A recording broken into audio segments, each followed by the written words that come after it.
Nous trouverons un autre moyen. Avatar 3, de feu et de cendre, introduit un tout nouveau clan dans le monde de Pandora. Une culture Na'vi unique en son genre dans la saga. Allons. C'est l'heure de l'histoire, mon poulet au miel. On ouvre les petits volets. Cœur vaillant, œil sur la balle, on ne peut pas perdre. Après l'introduction des Omaticaya dans le premier film et des Metkayina dans Avatar 2 La Voix de l'eau, de feu et de cendre inaugure une culture bien plus sombre. La franchise Avatar est immense et tout porte à croire que ce troisième film pourrait être le film le plus rentable de 2025. L'introduction d'une nouvelle facette de Pandora promet d'apporter une saveur visuelle exceptionnelle à la saga, avec une palette de couleurs différentes et un ton étonnamment plus sombre. James Cameron s'est concentré sur le conflit entre Na'vi et les humains dans les deux premiers films. Dans ce nouveau film, il cherche à explorer ce sujet sous un angle différent. L'ennemi d'Avatar 3 promet un conflit unique entre des personnages nombreux et complexes, ce qui devrait contribuer à une expérience cinématographique passionnante. Le clan Mangwan, aussi connu sous le nom de Peuple des Cendres, sera introduit dans Avatar de feu et de cendre. Bien qu'ils soient toujours clairement Na'vi, ils ont adopté un mode de vie inhabituel sur la planète Pandora, largement déconnecté de la nature et de la création. Cela a modifié l'apparence de certains d'entre eux. Leur peau est plus grise et sombre que celle des Na'vi des forêts ou des mers des deux premiers films, mais elle conserve une teinte bleue remarquable. Plus important encore, les nouveaux personnages arborent des tenues uniques, notamment des peintures de guerre rouge vif. Ce style évoque la culture violente et survivaliste des personnages. Ce design ainsi que l'apparence particulière des personnages soulignent leurs différences. Il s'agit d'un clan marginalisé, éloigné de la lumière des Wa. Cela se reflète également dans leur culture, où certains membres du clan arborent des tenues inhabituelles, notamment ceux qui semblent être des coiffes sur la tête ou ceux qui semblent être des os entre les oreilles et le nez, et aussi des scarifications. Varang dirigera le peuple des cendres et son personnage se révèle déjà comme une Na'vi violente et amère. Elle adore le combat et s'en prend ouvertement à Eywa. Son apparence terrifiante semble préparer le terrain pour un conflit incroyable auquel les héros du film devront faire face. Varang sera une méchante complexe, mais ses motivations seront compréhensibles. Cameron a parlé de Varang en interview plus tôt cette année, soulignant ses différences avec les personnages des films précédents, en expliquant que Varang était la chef d'un peuple qui a traversé des épreuves incroyables et qu'elle fera tout pour eux, même des choses que nous considérons comme mauvaises. Plutôt que de continuer à se concentrer sur la relation essentiellement divisée entre humains et Na'vi, Cameron a souhaité explorer d'autres perspectives morales. Les motivations de Varang peuvent être en contradiction avec celles des héros du film, mais elles ne sont pas néfastes pour elle-même ni pour son peuple. Tout ce qu'elle fait est au service d'un idéal supérieur. La saga Avatar présente généralement les Na'vi comme des êtres généreux et respectueux de la nature, qui n'hésitent jamais à protéger les leurs. A l'inverse, les humains sont violents, cupides et peu disposés à laisser les Na'vi vivre en paix. De feu et de cendre va changer la donne avec l'arrivée de Varang. Varang est une commandante obsédante, elle dirige un clan de guerriers au visage peint en forme de crâne, armé d'armes humaines et apparemment peu enclin à se vêtir. À bien des égards, le clan des cendres est extrêmement intimidant. Le design des personnages est impressionnant, mais laisse également entrevoir la qualité visuelle qui distingue les films Avatar. Chaque personnage est extrêmement détaillé, et Varang est particulièrement impressionnante. Les formes tatouées avec de la cendre et les scarifications sur son corps, le teint délavé et la couleur rouge ajoutée sur sa peau suggèrent que les images de synthèse seront encore plus détaillées.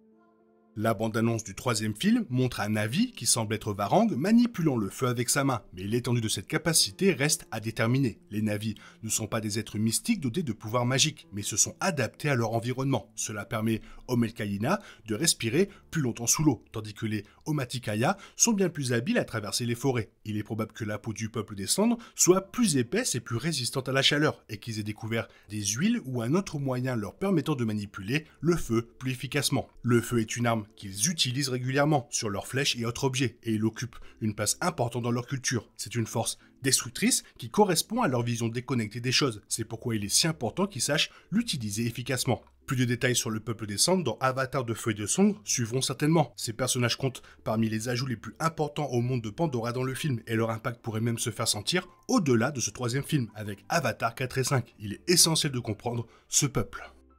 Quaritch est l'un des personnages les plus malveillants de la saga Avatar, et si l'espoir de retrouvailles entre Quaritch et Spider est permis dans le nouveau film, le parcours du méchant s'annonce plus complexe. Déconnecté de la RDA et toujours en conflit avec Jack Sully, Quaritch s'allie au clan Manquan. La bande-annonce montre Quaritch s'approcher pour se rendre au peuple des cendres, puis le montre recouvert de leur peinture de guerre. Il semble que Quaritch ait l'intention de les rejoindre. Quaritch éprouve toujours de la haine pour Jack Sully, mais après l'échec de sa mission dans la voie de l'eau, il sera probablement rejeté par la RDA. Bien que certains marines recombinés combattront probablement à ses côtés, il aura besoin de nouveaux alliés. Quels que soient les conflits qui surgira entre Varang et Jack Sully, Quaritch en tirera profit.